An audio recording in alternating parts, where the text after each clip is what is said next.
नक्कीच या सगळ्या संदर्भातच बोलताना अजित पवार असं म्हणालेत की सगळ्या गोष्टीचं सोंग करता येतं पण पैशाचं सोंग करता येत नाही. होय ना.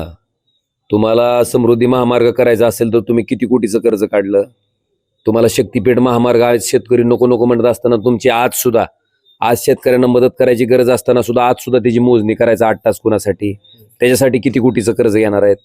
अरे तुम्ही हायवे बनवण्यासाठी एवढ्या मोठ्या प्रमाणात जर कर्ज काढून त्या ठिकाणी करणार असाल, ही शेतकरी जगायसाठी पैसे मागायले ना, त्याला जगू द्यायचं का नाही? माझं सरकारला आव्हान आहे की समजा आपलं पोट भरलेलं असेल आणि आपल्याकडे अर्धी भाकरी शिल्लक असेल तर सरकार म्हणून जो माणूस 4 दिवसापासून उपाशी आहे त्याला त्याच्यातली चतकोर भाकर देणं हे आपलं कर्तव्य आहे का ती भाकर आपल्या जवळच ठेवणं, हा बकासूरपणा करणं हे कर्तव्य आहे? आता हे सरकारनं ओळखायचंय की शेतकरी आत्महत्या करतायत, शेतकरी स्वतःचं जीवन संपवून घेत आहेत, त्याला जर वाचवायचं असेल तर भरीव स्वरूपाची मदत केली पाहिजे. त्या पद्धतीची मदत सरकारनं करावी.